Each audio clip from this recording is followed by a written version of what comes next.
chers téléspectateurs, un peu désolé. Nous avons eu un autre petit problème ici. C'est toujours les problèmes de baisse de tension. Je sais que ça n'arrive pas qu'ici. Peut-être chez vous à la maison aussi. Un peu désolé pour tout ça. Le pasteur Napoléon, vous étiez en train de dire quelque chose, justement. Je ne sais pas si vous voulez que je vous relance encore avec la question. Oui, j'ai compris votre question. Allez-y, s'il vous plaît. Ce que je voulais dire est que, ou peut-être je suis trop éveillé dans les choses pour développer le développement, peut-être parce que mon père spirituel, c'est quelqu'un qui est en train de créer. Il est en train de faire gaffe, il est là-bas à Bouya, de bénir le Seigneur parce que il y a beaucoup de, surtout ma grande sœur, quelqu'un qui était perdu. Et quand il a rencontré cet homme de Dieu, il a encore dit que tu vas rentrer à l'école. Après 15 ans de mariage, avec 4 enfants, il est rentré à l'école, il est sorti de l'université, il fait un grand travail de l'autre côté de Bouya. Et il connaît beaucoup des enfants que mon père spirituel a établi dans cette nation.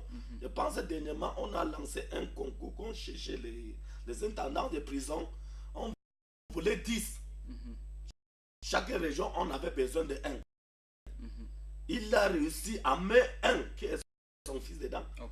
Il est aujourd'hui, il commande aujourd'hui la prison de Mafé. Donc, c'est pour ça qu'il dit que vous savez que l'église, le message, c'est pour ça qu'il d'habitude dit qu'il faut que les pasteurs aujourd'hui, il faut que se lève encore, il réfléchit, il avance encore. Parce que vous savez que la Bible dit que sans la foi, on ne peut pas plaire à Dieu. Les enfants de Dieu vivent par la foi. Et la foi doit être, on doit démontrer cette foi. Parce que, par exemple, il peut vous dire, si je savais que c'est cette terminé, de vous apporter les photos.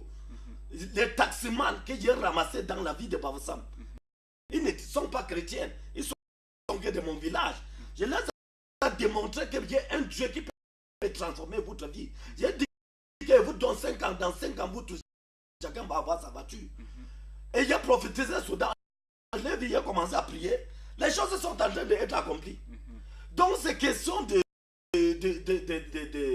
enseignements que le pasteur aussi a reçu de son père spirituel. Donc c'est ça aussi qui fait le grand problème. C'est pour ça que tu vois qu'aujourd'hui, quand je dis comme ça, parce que ça me fait mal, je vois beaucoup de chrétiens dehors. Ils ont peur.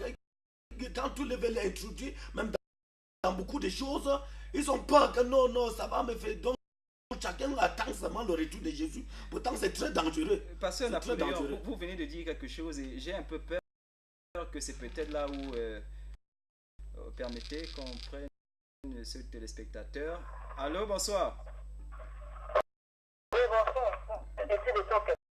Oui, madame Edith, bonsoir, on vous écoute. Oui, je voudrais... Moi, je s'appelle le pasteur Louis Jaune. Et avec l'autre pasteur, là, comment on l'appelle déjà là? Et ils sont en déplacement, s'il vous plaît. Ils sont où? Ils ne sont pas là, ils sont en déplacement, ils se sont déplacés. Ah, ok. Oui, je voudrais aussi apporter ma modeste contribution en ce qui concerne le thème du jour. Ok, allez-y, madame. Oui, vraiment parlant de l'église pentecôtiste et le développement. Oui. Ce que je veux dire, c'est que quoi? Vraiment, dans l'église pentecôtiste, je vais penser un peu sur l'Apocalypse, Dieu dit qu'il est la vomi. Oui. Parce que nous avions constaté que dans l'église pentecôtiste, qu'est-ce qu'ils enseignent aux gens? Ils peuvent enseigner comment tu vas être prospère, tu dois réunir sur la terre maintenant, tu dois. Mais pourtant, ce n'est pas ça dans ce que Jésus a voulu que l'église pentecôtiste enseigne aux gens. C'était la parole, c'est-à-dire enseigner que toi tu dois te battre selon la volonté de Dieu. Oui. Parce que c'est quand tu as l'argent, tu as une voiture, ou bien tu as l'avion, ou tu as quoi que ce soit, que tu sais que non, Dieu t'aime. Non, tu peux ne pas avoir tout cela. Tu peux même manger à peine chez toi, et ça c'est la volonté de Dieu. Ce n'est pas toujours qu'il faut que tu sois béni financièrement sur la terre maintenant qui prouve que non, peut être aussi béni, quoi que tu dois être bien sur la terre maintenant. Mais prêcher la véritable parole de Dieu. Et si tu vois qu'il n'y a pas de travail, tu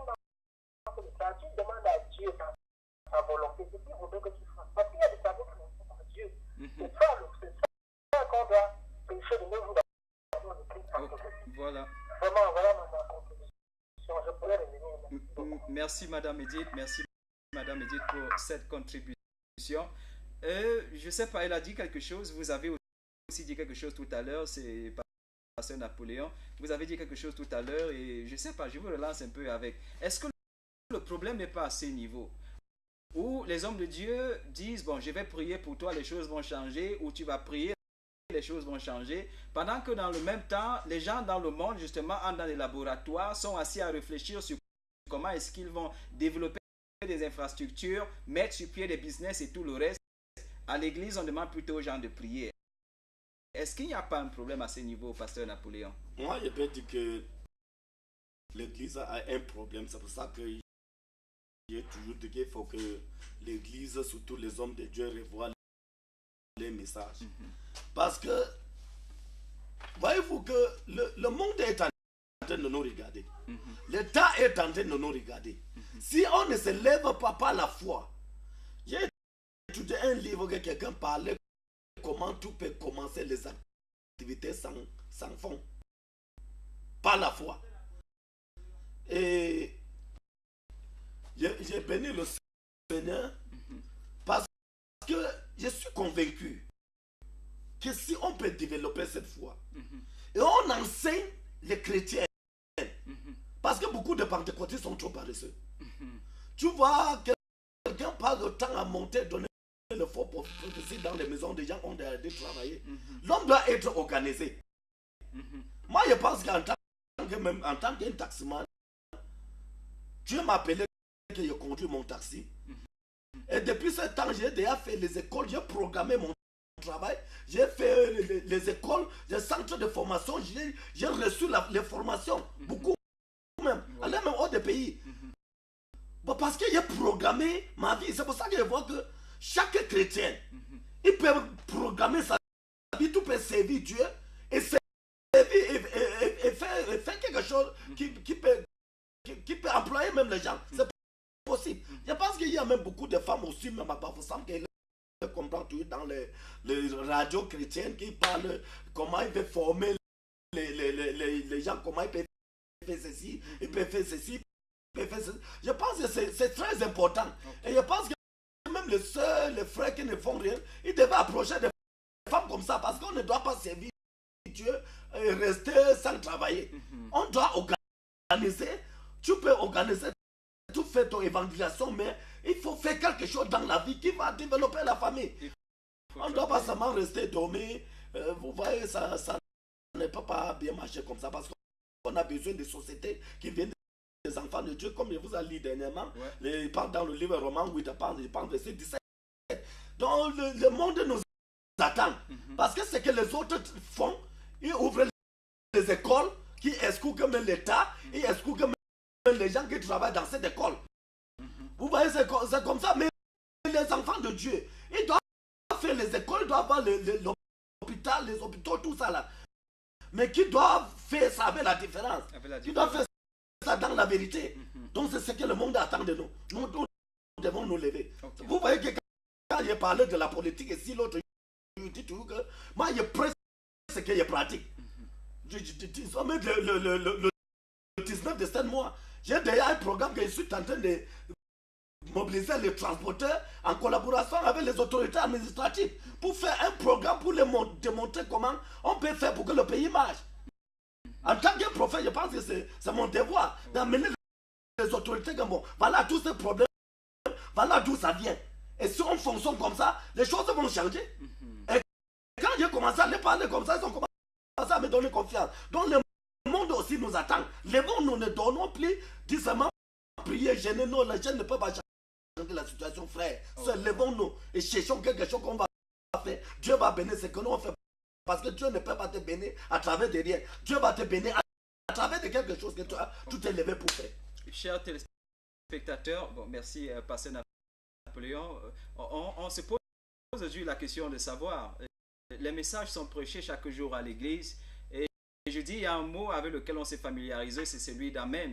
Ça veut dire l'homme de Dieu est devant. Et puis il promet ciel et terre et les autres crient derrière. Et il y a d'un autre côté, justement, ceux-là qui pensent que être ou prospérer ne veut pas nécessairement dire qu'on a beaucoup d'argent ou qu'on a bâti des maisons. la prospérité, c'est d'abord quelque chose de mental. Et je me pose la question justement de savoir que dans un contexte comme celui-là, est-ce qu'on n'encourage pas justement les chrétiens à être un peu paresseux? Et il y a un autre phénomène que je veux préciser ici, c'est celui de dire aux chrétiens, vous êtes la tête, vous n'êtes pas la queue. Et du coup, les chrétiens ne veulent rien faire dans la société qui soit... Bon, il y a des métiers qui choisissent. Par exemple, un chrétien pentecôtiste ne voudra pas laver des voitures. Un chrétien pentecôtiste ne voudra pas être cordonnier parce que ça ne correspond pas à ce qu'on dit de lui dans la parole de Dieu. Un chrétien pentecôtiste ne voudra pas être veilleur de nuit parce que justement ça ne correspond pas à ce qu'on dit de lui dans la parole de Dieu. Je ne sais pas de quelle parole de Dieu il s'agit. Et justement, pasteur M. Gossi, je m'avais vous poser la question, et qu'est-ce que la parole de Dieu dit justement en ce qui concerne le travail? Est-ce qu'il y a un type de travail qui est approprié pour les enfants de Dieu et un autre qui ne l'est pas? Il n'y a pas un type de travail qui est approprié pour les enfants de Dieu. Parce que Dieu dit dans sa parole que tout ce que tes mains trouvent à faire, fais-le. Et il dit encore que je bénirai l'œuvre de tes mains.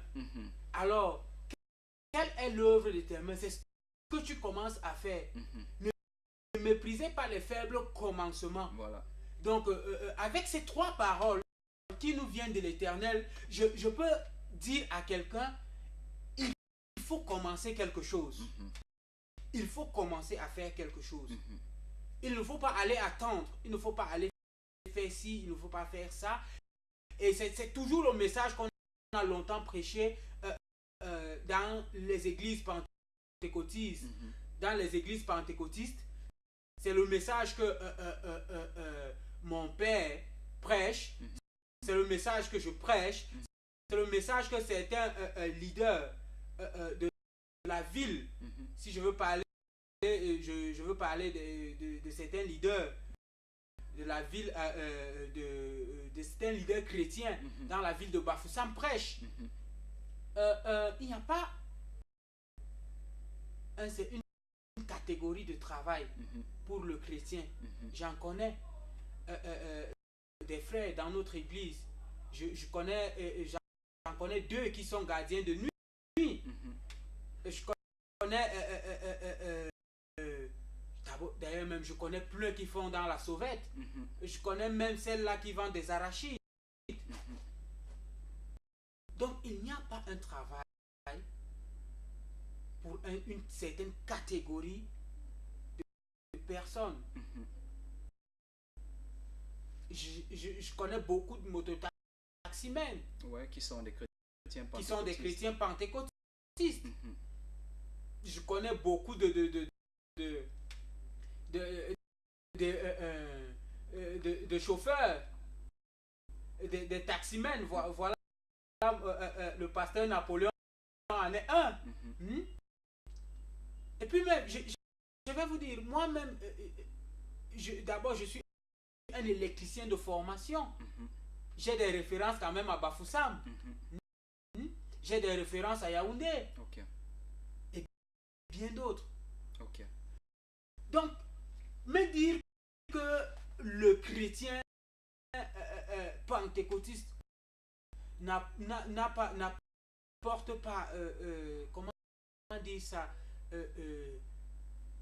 ça touche au développement camerounais, je dirais que c'est très faux. Peut-être ce n'est pas encore très bien vu, mais il y a un travail de fond qui est fait. Il y a un travail de fond qui est fait. Voilà. Les églises pentecôtistes, si je peux me permettre, aujourd'hui, ce sont des églises pentecôtistes qu'on retrouve le plus dans des prisons pour refaire la mentalité des repris de justice. Ce sont des églises pentecôtistes que, en fait, on retrouve beaucoup qui font dans des orphelinats. Beaucoup. Voilà. Je vais prendre l'exemple ici à Bafoussam de cette maman, cette évangéliste qui est nommée maman, qui a pour sobriquet maman conquérante, qui a une école, une école à presse, juste juste pour prendre ceux-là qui n'ont pas pu, dans leur bas âge, atteindre un certain niveau scolaire, les remettre sur les bancs. Ouais.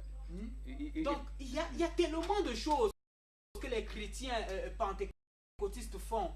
Il y a tellement de choses. Il faut quand même dire que, regardez de manière quand même assez critique, la contribution de tout ce que vous venez de citer sur l'assiette fiscale au Cameroun est pratiquement minable. Vous avez dit que si on doit regrouper la somme totale de tout ce que vous venez de citer, quelle est sa contribution dans le budget du Cameroun, c'est pratiquement zéro du tout, parce que on fait quand même aujourd'hui le contraste entre justement cette contribution et puis celle de ceux-là qui justement peut-être ne croient pas en votre Dieu. Voilà, on se rend compte qu'au quotidien, c'est eux qui sortent de nouveaux produits sur le marché, c'est eux qui ouvrent des boutiques et tout le reste. Bon, certains vont me dire que c'est parce qu'ils pratiquent. Ce n'est pas toujours le cas, et un peu désolé. Je vais quand même prendre 2 messages parce que voilà, on a quelques messages ici.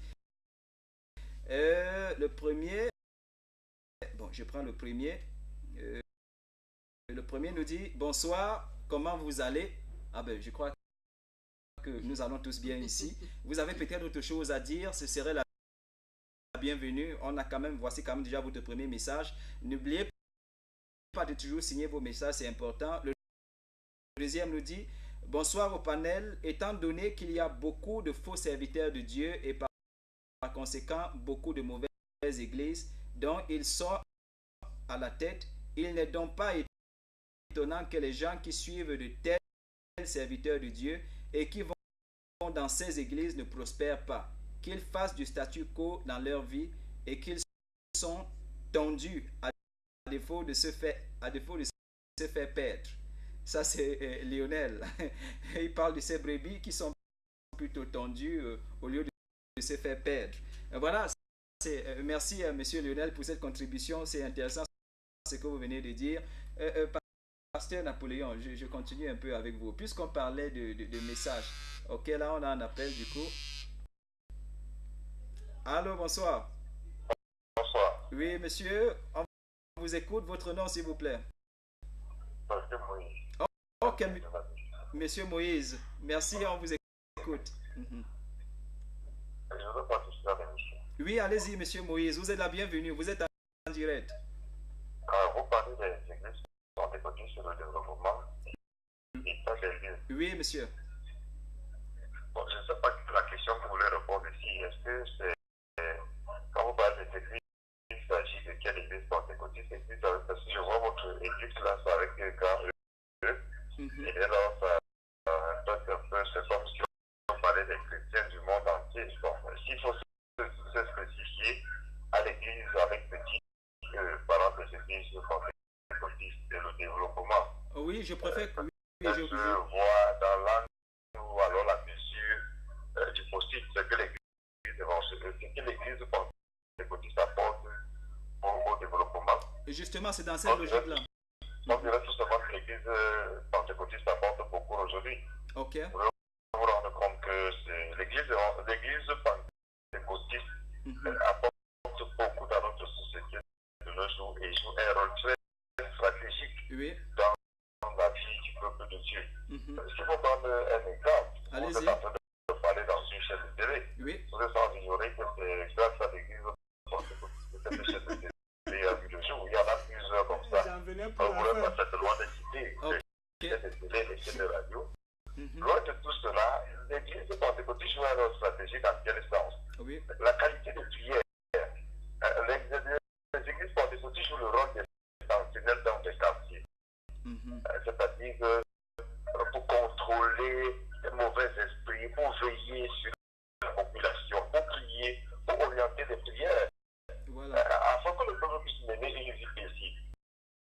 Loin de là également, l'église pentecôtiste joue encore un autre rôle très très important. Celui de quoi d'enseigner la vérité aux uns aux autres. Plusieurs personnes sont endoctrinées par les théologies, par les doctrines, par les philosophies, qui n'apportent rien véritablement au changement du cœur de l'homme. Il faut prendre l'exemple seulement sur le baptême. Combien de personnes pratiquent le baptême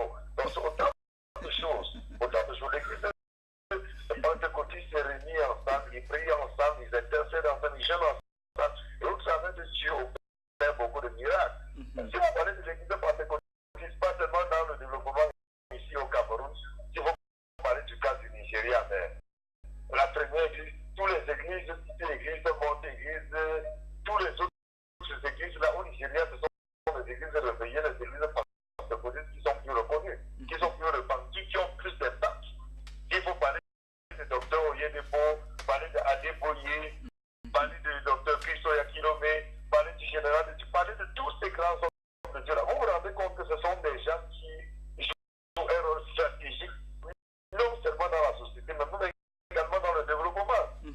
Ils ouvrent des universités, ils ouvrent des centres de formation, ils font dans des orphelinats, ils font dans autant de choses, s'ils vont en parler véritablement dans ce meilleur jardin. Donc, beaucoup d'encourage à vous. Monsieur Moïse. Merci pour l'hospitalité. Monsieur Moïse. Monsieur Moïse. Monsieur Moïse. Oh, il est parti. Je voulais justement, la question que je voulais poser à Monsieur Moïse, c'était de savoir justement qu'est-ce qu'il fait de faux au Cameroun. Justement, pourquoi au Cameroun, les églises pentecôtistes, elles sont nombreuses, il faut préciser. Justement, pourquoi est-ce qu'on n'a pas la même image que celle que vous venez de présenter au Nigeria, puisqu'il faut quand même rappeler que le développement dont il est question, c'est celui de notre nation particulièrement. Alors, pourquoi avec tant d'églises pentecôtistes, il ne faut citer que celle-là dans je vais dire la ville de Bafoussam, pourquoi justement on n'a pas la même image que celle que vous venez de présenter? Voilà un peu la question qu'on se pose aujourd'hui. Ok, voilà un autre appelant. Je ne sais pas si c'est toujours Monsieur Moïse. Allô? C'est Monsieur Moïse qui revient. Allez-y, merci. Oui, s'il faut essayer de comparer les églises du Cameroun avec l'église du Nigeria, c'est le jour et la nuit. Vous êtes sans ignorer qu'au Nigeria, le réveil s'est déjà produit. Le réveil se vit au Nigeria. Okay. Le réveil se manifeste au Nigeria. Au Cameroun, nous sommes encore endoctrinés, tenus en captivité par des arbres mystiques, par les envoûtements, par les danses traditionnelles, par les funérailles. Ce sont autant de choses qui tiennent le peuple en captivité et empêchent la manifestation de l'église. On ne saurait comparer l'église du Cameroun avec l'église du Nigeria. Là, ils ont compris un certain nombre de choses. Je prends un exemple ici, justement, chez nous, ici au Cameroun. Même ici à Bafoussam, où nous sommes. Si vous envoyez un policier arrêter un marabout, il aura peur. Il aura très peur d'arrêter le marabout. Parce qu'il va voir les cris sur le marabout, il aurait peur d'arrêter le marabout. Mais si on envoie arrêter un pasteur, il va courir. Il va nous cravater même avant de nous porter. Pourquoi? Parce qu'on a plus peur de... C'est-à-dire qu'on ne voit plus le pasteur comme étant l'oracle. Autre chose maintenant, c'est l'image que cet homme de Dieu là présente. C'est de ça qu'il est question. Mais si vous êtes un homme de Dieu, vous présentez une mauvaise image de la chrétienté, de la vie chrétienne, de la foi chrétienne, qu'est-ce qui va pousser et interpeller ou alors motiver les gens à se repenser, à changer? Je pense que nous-mêmes, étant pentecôtistes, nous ne sommes plus des modèles. C'est ça le problème. Il faut revenir à la bonne source. Il faut revenir être encore des modèles. Si nous sommes des modèles, si nous prêchons par l'exemple, si nous mettons en pratique ce que nous prêchons, la Bible dit, la Bible ceux qui ne connaissent Dieu, voient ces bonnes œuvres et commencent à célébrer notre Dieu. Voilà. Mais combien d'églises sont encore des modèles? On a comme l'impression que ce sont des tombeaux blanchis, où on est là, on fait le one-man show, on lit la Bible, on raconte une histoire, là, on se débat. Non, c'est pas ça. C'est au-delà de ça. L'église doit jouer un rôle stratégique. Et il n'y a pas de développement sans une église émergente. Il n'y aura pas un pays émergent sans une église émergente. C'est l'église qui va faire la nation. C'est l'église qui va orienter le pays. Si vous prenez l'exemple sur notre pays, nous sommes en train de passer par des moments difficiles. C'est le moment où les pasteurs doivent se lever et se mettre ensemble pour commencer à intercéder. Et je vous assure, le réveil va venir par là. Et le secret, il suffira tout simplement qu'on arrête tous les pasteurs qui sont au Cameroun. Si on les enferme en Koneki, ils vont prier au moins un mois sans s'arrêter. Et le réveil va arriver au Cameroun. Monsieur Moïse. Merci, Monsieur Moïse, merci beaucoup. Votre contribution est remarquable. Nous apprécions de tout cœur ce que vous avez partagé avec nous. Je ne sais pas si les autorités compétentes, j'ai envie de dire, ont pris note de votre dernière phrase. Si on avait arrêté tous les pasteurs pentecôtistes, qu'on les avait enfermés à Kodengui, ils prieraient un mois et les choses changeraient dans ce pays. Je ne sais pas si c'est ça la porte de sortie, mais j'espère bien. Monsieur Moïse, merci beaucoup pour cette contribution. Vous avez bien fait d'appeler. Vous êtes encore nombreux à la maison qui voulaient participer. appeler, n'hésitez pas, envoyez des messages si c'est possible, ou du moins appeler tout simplement. Et nous allons avoir le plaisir ici de vous accueillir. Pasteur, justement, ok, monsieur Napoléon, vous avez un commentaire. Voilà. Oui, c'est moi qui avais la parole. Et je voulais dire que, vous savez que quand tu vois par exemple ici à Bafoussam, les pasteurs parfois, je ne sais même pas s'ils sont même appelés. On d'abord amené les enfants, les chrétiens même qu'il faut, mais pour les faire comprendre comment quelqu'un qui prospère, par exemple, quelqu'un a cité comme c'est Living Water Channel, les promoteurs de Charlie Media. Tu pars dans beaucoup des églises, tu vas comprendre, ils vont dire que Pasteur Charlie a mis la main quelque part. Donc c'est ça, il y a des doctrines qu'aujourd'hui, beaucoup même dans cette église dit pentecôtiste, ils n'amènent pas les fidèles à comprendre que le chrétien doit prospérer. Donc quand on voit un homme de Dieu qui est en train de prospérer, on dit que non, il a compris, il a mis la main quelque part. Donc on n'amène pas les chrétiens à comprendre que non, au Cameroun, c'est les enfants de Dieu qui doivent avoir les grandes sociétés. Moi, j'ai cette pensée. Parce que, par exemple, quand je vois seulement quelque chose comme les hommes de Dieu au niveau de Bafoussam sont en train de faire, mon frère, vous savez que je suis un taximan, je peux comprendre aujourd'hui pourquoi Dieu m'a appelé, il m'a permis qu'il reste dans le taxi.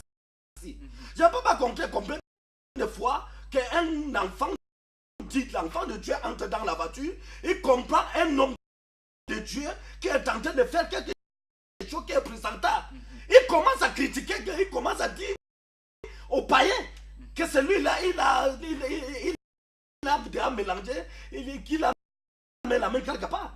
Par exemple, il y a un homme de Dieu qui est quitté de Douala, il a fait un programme ici à Congo. Il y avait combien de pasteurs là-bas? Parce qu'on a vu, derrière lui, il y avait au moins 20 à 30 voitures qui étaient derrière lui. On a dit que non, ce n'est pas un homme de Dieu. Bon, quand vous amenez les enfants de Dieu, tu comprends les hommes de Dieu, même que l'homme de Dieu vient d'apprécier qu'ils sont honnêtes là. Beaucoup de ces hommes de Dieu sont en train de dire que ces hommes de Dieu qui prospèrent là, ils ne sont pas dans les voies de Dieu. Donc ils sont en train d'amener plutôt les enfants de Dieu à comprendre que la prospérité, oui, c'est pour ça que je suis contre ce que les mamans viennent de dire tout à l'heure. Vraiment, vous ne pouvez pas dominer un monde quand vous ne prospérez pas.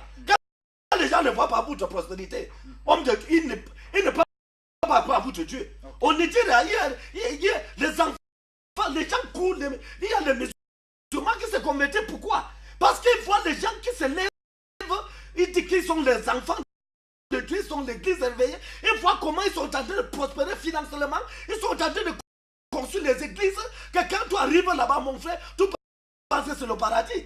Vous voyez, on a besoin de ces choses ici au Cameroun. Parce que moi, quand je regarde, moi, je suis un homme d'ambition. J'ai dit à un chrétien hier que moi, je suis quelqu'un qui aime tout croire aux grandes choses. Parce que la Bible dit que fais ta confiance à l'Éternel, il va donner les désirs de ton cœur. Mais quand tu vois les pasteurs qui conduisent les grosses voitures, tu dis que c'est la sorcellerie. Ça veut dire que tout seul marche avec la moto. Dieu va te donner le désir de ton cœur, qui est la moto ou le vélo. Donc ça, c'est le temps que les enfants de Dieu vont se lever, commencer à combattre les grandes choses. Mais marcher dans la voie de Dieu. Moi, je suis un taximan dans la vie de Bafoussam. Marcher dans tous les commissariats, dans tous les brigades, aller chez le gouverneur partout.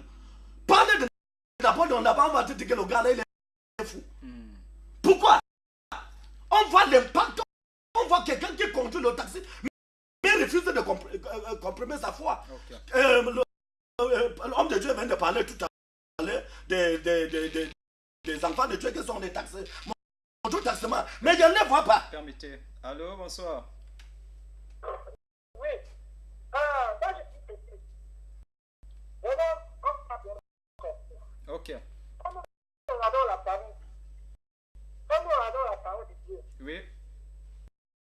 Oui, vraiment, est-ce que quelque part dans la Bible, Dieu a dit automatiquement que les enfants de Dieu doivent prospérer.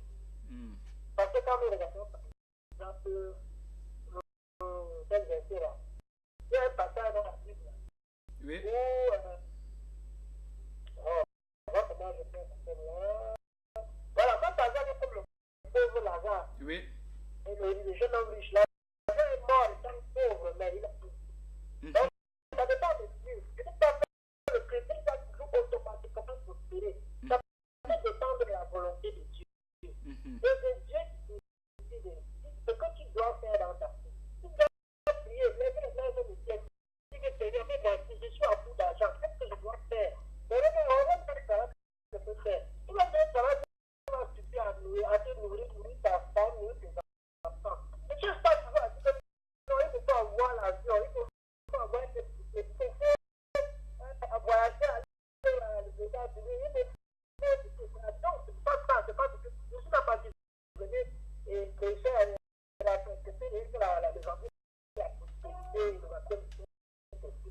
Prêcher la repentance.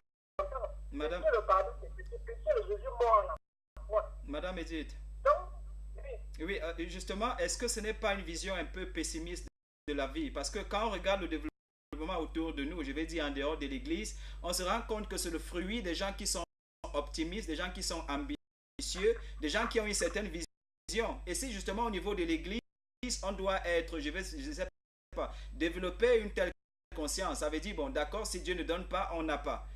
Est-ce que justement, on ne contribue pas, je vais dire, de manière négative au développement de notre société? Est-ce que ce n'est pas justement la raison pour laquelle on a beaucoup de pauvres à l'église? Non, moi je veux dire. Oui. Ce qui est là avec Dieu, on ne peut pas être gérable. Mais si tu as voulu que tu sois pauvre, c'est la volonté de Dieu qui amène en cela. Tu ne cherches pas à dire que non, je veux être ce qui est arrivé. Parce que le Dieu a dit qu'il est difficile pour un homme riche d'abord au royaume de Dieu. Que avec sa de passer de Dieu. Il y aurait beaucoup d'hommes riches en enfer. Alors pourtant, ceux qui vont aller au ciel, ce sont les esprits qui étaient pauvres. Et quand les hommes n'ont pas dit un petit peu de Jésus, qui avait l'argent, il n'y a pas dit. Il y avait des questions, il y avait des questions, il n'y a pas de papiers. Vraiment, donc, vraiment, enseigner qu'il faut toujours automatiquement qu'un enfant de Dieu doit être béni sur la terre. Non, c'est une faute aussi. Quand on enseigne aux enfants de Dieu qui doivent venir maintenant, oh Dieu, la paix de Paul dit que je suis comme un souffrant qui est présent. Ne saurait être comparable à la voilà. La paix de Paul souffrait présentement. Mais tous les chrétiens qui ont été pris, maintenant, ils ne veulent pas souffrir maintenant. Donc, il y a un venir. Donc, vous avez la fait cette doctrine quand le chrétien doit être poussé pour sur les écoles. Bon, si tu n'as pas envoyé, le chrétien n'a pas envoyé sur la terre pour sur les écoles, ou bien parce que les versets comme les autres, ça c'est ressemblé à la terre pour vraiment, voyons, ici, vous avez dans la terre, mais pour faire ce sont des investissements pour faire la parole de Dieu. Madame Edith, merci beaucoup. Merci vraiment.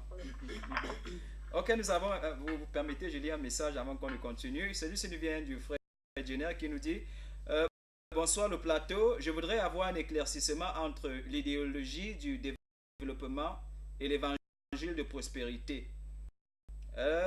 Permettez, je vais pouvoir lire. Pardon, permettez. Un éclaircissement entre l'idéologie pentecôtiste du développement et l'évangile de prospérité. Va-t-on à l'église pour le salut ou les déclarations prophétiques sans fondement sur la prospérité des croyants? C'est une question du frère Jenner. Je ne sais pas si vous l'avez saisi. Oui, j'ai saisi. Mais je vais faire qu'il comprenne quelque chose. Allez-y. Vous savez que moi, j'aime toujours prêcher par ce que tu as fait, par ce qui est écrit dans la parole de Dieu. Il paraît qu'un temps, il y a une fille qui est entrée dans ma voiture. Il a écouté comment il prêchait l'évangile. Il partait dans l'église qui sont autour de nous là. Bon, quand la fille a écouté l'évangile, un jour c'est elle qui m'a interpellé. Il a dit que homme de Dieu, j'ai écouté la façon que tu as prêché, mais il y a un problème. J'ai dit que votre problème c'est quoi? Il dit que je vais suivre ton Dieu. Mais j'étais parmi les 25 000 que l'État avait recrutés. Je suis ici à l'interne ministériel. Depuis qu'on nous avait recrutés, il n'a pas de salaire. Ça veut dire que j'ai un show qui me donne l'argent de poche, tout ça. Donc, quand j'ai écouté ton évangile, je vais suivre ton Dieu. Voilà mon problème. J'ai dit à la fille là que tu préfères mon Jésus qui va débloquer tes finances ou tu préfères le diable qui va tenir tes finances en captivité pour que l'homme te fasse 500 francs. Tu choisis laquelle? La fille là, il a dit que j'ai choisi ton Jésus. Il quittait pour venir, on était ici à Kankop. 2 semaines seulement qu'il est venu à l'église pendant qu'on priait, son salaire a passé. Donc moi je suis convaincu. Parce que quand il y a la différence entre les pasteurs et les prophètes, moi je suis un prophète. Et moi je crois à cette action prophétique. Ce n'est pas ce que les gens passent le temps enseigner, recevoir. Non, ce n'est pas le genre là. Donc, moi je t'enseigne la parole de Dieu. Je t'amène à comprendre que là où tu travailles, sois vrai. Ne comprime pas ta vie. Pendant qu'on prie, Dieu va t'élever. Parce qu'il ne croit pas. Rappelez que la Bible dit que prospère comme tu prospères considérer l'état de ton âme. C'est la parole de Dieu. Et la Bible dit que Dieu va donner les désirs de notre cœur. Les désirs de ton cœur, tu es derrière le salut. Jésus a dit que nous allons amener le règne de Dieu sur la terre. Vous croyez qu'on va amener ça par comment? Ok. Il faut quand même dire, si j'écoute, j'ai écouté Madame Edith tout à l'heure, il y a une parole de l'Écriture justement qui nous dit que, voilà, regardez, parmi vous ceux que Dieu a appelés, il n'y a ni riche, il n'y a ni intellectuel et tout le reste. Est-ce que ça ne voudrait pas dire qu'à un moment donné, l'Église n'a pratiquement aucune contribution à faire dans le développement de nos nations et qu'elle devrait être plutôt effacée parce qu'elle a un itinéraire, elle a un objectif à atteindre sur le royaume des cieux? Pasteur Maurice. C'est très faux. L'Église a beaucoup à apporter. C'est très faux. L'Église a beaucoup à apporter dans le développement d'une nation. Et je dirais que l'Église pentecôtiste au Cameroun apporte déjà quelque chose au développement de cette nation. Et je crois qu'au fur et à mesure, elle apportera encore. Permettez s'il vous plaît. Oui. Allô, bonsoir. Bonsoir, Oui, bonsoir. Monsieur, votre nom s'il vous plaît. Allez-y, monsieur Lionel, on vous écoute. Un peu plus fort, parlez un peu plus fort s'il vous plaît. Oui, je voudrais seulement renseigner par rapport à quelque chose. Oui, allez-y. Quand je vois les églises par quand je vois les églises, là, je vois l'institution et je vois les membres ou bien les habitants. Mais pas le problème qu'une église puisse bâtir les hôpitaux, les universités, mais il faut quand même reconnaître qu'il y a des équipes pernicieuses dans le monde qui l'ont fait. Et quand c'est le cas, ce n'est pas accepté. Moi, je pense plutôt que quand on parle que c'est le produit de ces églises, qu'est-ce qu'ils reçoivent et qu'ils peuvent justement déployer, mettre en valeur dans la société pour le développement de cette société. Quels sont les chrétiens qui, dans le lieu de salut, ils peuvent dire non à la corruption? Si on te dit par exemple, le président de la République, est-ce que tu vas dire non à l'homosexualité? Est-ce que tu vas dire non à toutes ces pratiques pernicieuses-là? Mais est-ce qu'on peut donc prospérer à se développer? Une nation peut se développer avec des pratiques pernicieuses, incestueuses? Voilà donc ce que je pense dans le développement, c'est-à-dire appliquer les lois de Dieu que je reçois dans une église, dans mon lieu de travail, dans mon lieu de service, et pas forcément construire les hôpitaux, bien construire les hôpitaux et que je n'ai rien dans la tête comme parole de Dieu. Après, est-ce que cela va me dire? Dieu a besoin des gens dans ces nations, comme les Daniel, comme les Joseph, qui, avec les dons du Saint-Esprit, vont justement contribuer au développement de leur nation, au développement de leur continent, afin que justement le règne de Dieu vienne. Et c'est ça que les églises deviennent enseigner, plutôt que de prêcher, oh, tu auras le visa, tu auras le ceci, tu auras le cela. Non, mais pas ça. Il faut vraiment que vraiment qu'on se questionne à nouveau et qu'on s'interroge sur notre problème. Si on n'est pas dans la paix, franchement, il y a encore temps de nous pousser chemin. Donc, c'est ce que je voudrais continuer. Monsieur Lionel, merci beaucoup pour cette contribution, mais il a quand même dit quelque chose de remarquable. Est-ce que justement, on revient un peu, Pasteur Maurice, le débat, je ne parle pas de débat, je vais dire l'enseignement qu'on retrouve au niveau des églises, est-ce que justement ce n'est pas d'amener les gens à comprendre qu'ils peuvent être, j'ai envie de dire, juste être des lumières, ou du moins le sel de la terre, un peu comme le Christ a dit partout où il se retrouve, que nécessairement justement de les bombarder dans les oreilles tous les jours, alors vous allez posséder, vous serez la tête et non pas la queue, vous serez les premiers et non pas les derniers, ainsi de suite. Et justement, comme je venais de dire à l'entrée de l'émission, quand on a commencé l'émission, on a passé du temps à chanter comme ça ou à le dire dans les églises et à répéter Amen tout le temps, et que jusqu'ici il ne s'est pas passé grand chose. Est-ce que justement la solution n'est pas dans le fait d'amener les gens à comprendre qu'ils devraient d'abord par-dessus tout chercher la vie juste dont il est question? Est-ce que aussi, j'ai envie de dire, l'église justement ne prospère pas parce que les chrétiens ne sont pas encore parvenus à refléter cette vie juste là qui est attendue à leur endroit? lorsqu'on parle de prospérité... Vous allez répondre, permettez. Oh, bon, l'appelant, insistez un tout petit peu, s'il vous plaît. Insistez un tout petit peu. Allez-y. Oui, Marcel, ici on parle de développement. Et je voudrais pas qu'on mêle les pédales. Le développement n'est pas synonyme de la prospérité. Je crois que ce serait un peu difficile de parler de développement s'il n'y a pas de prospérité. Quand je parle d'accès à l'éducation, d'accès à la santé, je vais dire d'accès à peut-être à un logement, il faut nécessairement des finances pour ça. Celui qui reforme les cerveaux, je l'ai dit à l'entame de l'émission, contribue au développement. Celui qui reforme les cerveaux contribue au développement. Et en principe, c'est le rôle premier de l'Église.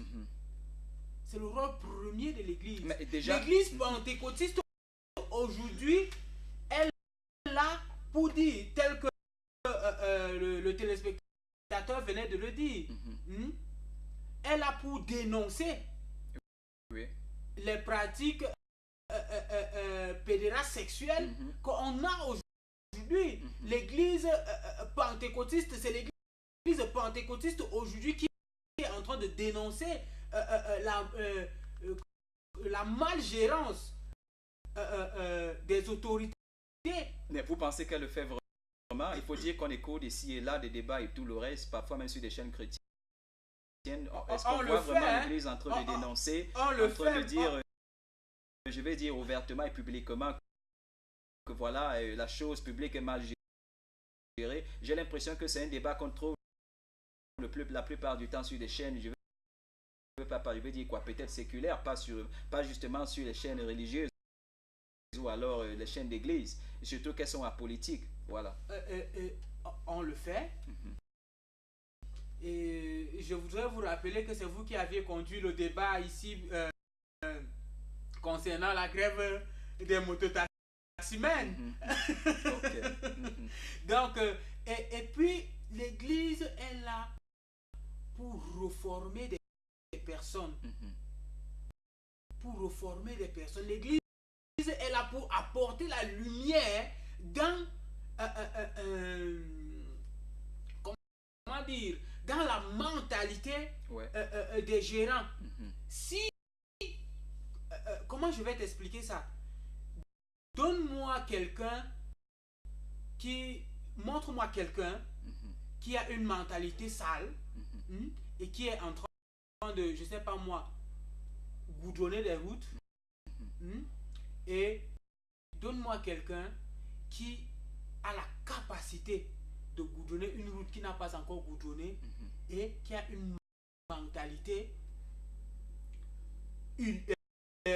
illuminée par la parole de Dieu. Je te dirais que celui-là même qui a la mentalité illuminée par la parole de Dieu va s'en sortir mieux que celui qui est déjà en train de goudronner. Bon, ça c'est quelque chose qui peut être débattu parce que lorsqu'on va en France, lorsqu'on va en Allemagne, partout les Camerounais aujourd'hui choisissent de fuir pour aller, je vais pas dire s'exiler, mais peut-être se réfugier, et une fois là-bas ils refusent de revenir au pays parce que j'ai l'impression qu'ils sont au paradis. Je suis un peu désolé que tous ceux qui ont bâti ces édifices, construit ces routes, ne sont pas nécessairement des gens éclairés par la parole de Dieu. C'est débattable ce que vous avez dit. Une chose quand même que je sais, peut-être avec ça on va conclure, je sais qu'au 19e siècle, lorsqu'on parlait de, d'industrialisation et de tout le reste, une chose que la plupart des États ont fait, ça c'est du côté de l'Europe et parfois aux États-Unis, c'était de rassembler comme ça tous ceux-là qui avaient une certaine intelligence, les mettre ensemble et voir dans quelle mesure est-ce qu'ils peuvent justement apporter leur contribution à ce développement-là. Ça c'était en ce temps. Justement aujourd'hui, ça c'est pour vous, pasteur Napoléon, pourquoi les églises ne sont pas dans cette optique de rassembler les gens qui dans l'église, dans la communauté sont intelligents et de voir avec eux comment est-ce que justement on peut aider ceux qui ne foutent rien, ceux qui ne sont pas éduqués, comment est-ce que justement on peut travailler ensemble pour œuvrer à ce développement-là. Pourquoi les églises ne pensent pas de cette manière? Vous savez que il ne peut pas dire que l'église ne pense pas parce que quand l'homme de Dieu vient de citer les gens, moi je les écoute, vous savez que j'écoute beaucoup les chaînes chrétiennes. Et je les écoute beaucoup parce qu'ils pensent vraiment que hier, c'était différent. Aujourd'hui, vraiment, il y a un peu de changement. Et parce que, moi, par exemple, je vous parle d'un programme que je suis en train d'organiser. Ce programme, ce n'est pas forcément parce qu'il avait amené le chauffeur comme... Mais il avait communiqué les pensées de Dieu aux autorités. D'où vient tout ça disant avant qu'il y ait le problème, c'est qu'il n'est pas dans notre pays. Et c'est ça, le développement. C'est ça le développement. Bon. Le développement n'est pas forcément que oui, tu as il y a quelque chose. Il y a quelque chose. Vous venez de citer les autres pays qui ont bien conçu. Il y a la différence entre... Il y a les gens qui craignent Dieu, mais qui ne sont pas les enfants de Dieu. Beaucoup là-bas en Europe, il y a les gens qui craignent Dieu. Donc, quelqu'un qui craint Dieu, il peut bien quand il veut faire quelque chose. Il fait avec son cœur. Il y a les enfants de Dieu qui ne craignent pas Dieu. Tous les dons quelque chose, comme j'ai cité ici l'autre jour, il va, mais il mélange, mais les enfants de Dieu. Donc maintenant, pendant que l'Église est en train de travailler de cette manière, l'État est en train de voir. Mais moi, je peux plutôt interpeller encore l'Église. Par exemple, quand je regarde, par exemple, quand on parle de ministère de quoi là, qui prend soin des enfants de la rue, les pauvres, tout ça là. Le ministère de l'Affaires sociales. Moi, je suis en train de prier. Parce que le ministère de l'Affaires sociales a besoin que des pasteurs. Imagine que les gens qui travaillent dans le ministère de l'Affaires sociales, qu'ils ont le problème conjugal dans leur famille tous les jours. Il faut un pasteur là-bas que quand tu apportes un problème, même si c'est spirituellement, le pasteur va traiter. Ici, il faut les enfants, les Nangaboko qui sont partout là. Ils sont possédés. Si on les amène là-bas à l'affaire sociale, qu'est-ce qu'ils peuvent faire avec ces enfants qui sont possédés? Donc, c'est les choses que l'Église doit commencer à approcher l'État pour commencer à leur donner les pensées. Moi, c'est dans ma vision. Par exemple, vous voyez l'Église traditionnelle, nos enfants ont des problèmes. Pourquoi? Nous, les enfants chrétiens ont des problèmes. Pourquoi? Nos enfants partent dans les églises. Et ça crée un problème. Donc ça, c'est le temps même que l'église doit se lever, commencer à chercher à créer même les écoles pentecôtistes. Là, on va amener même les enfants païens, on va commencer aussi à les amener dans les voies de Dieu. Je pense que ça va bâtir cette nation. C'est très important. Pas même dans les hôpitaux, quand il y a l'hôpital traditionnel, quand tu parles là-bas, il fait semblant de prêcher l'évangile. Imagine que c'est les églises pentecôtistes qui ont déjà ces hôpitaux. Vous voyez que l'église, l'évangile va beaucoup passer.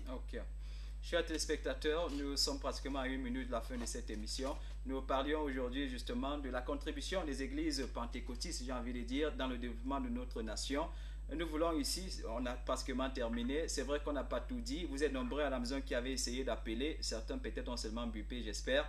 On aura avec le temps le crédit de rappeler ceux qui bipent. Ça va arriver avec la grâce de Dieu. Merci. On veut ici saluer Madame Edith du côté de Toquette. Monsieur Moïse, merci pour votre contribution remarquable. Je voudrais aussi saluer Monsieur Lionel, Monsieur Jenner. Bonsoir. Et voilà, tous ceux qui ont envoyé des messages peut-être sans signer. Merci pour votre contribution ce soir. Ça nous a aidé à comprendre davantage le sujet que nous avions à traiter aujourd'hui. Monsieur Maurice, merci. Et monsieur au pasteur Napoléon, voilà, pasteur Napoléon, merci aussi pour votre contribution. Chers téléspectateurs, nous serons revenus demain. Le débat, on vous l'a déjà annoncé, je vais peut-être ici vous le rappeler. Nous allons parler des impôts au Cameroun. Il y a beaucoup qui se plaignent. Nous avons fait un tour dans la rue aujourd'hui. J'ai envie de dire, le constat est un peu alarmant. Où est-ce que le Cameroun va dans cette condition-là? Voilà, nous allons discuter de tout cela demain. Il y aura de nouveaux visages, j'ai envie de dire, sur le plateau. Le rendez-vous est pris, ne le manquez pas, nous serons là. Je suis Monsieur Marcel. Rendez-vous pour demain. Bonne soirée, bonne nuit à vous.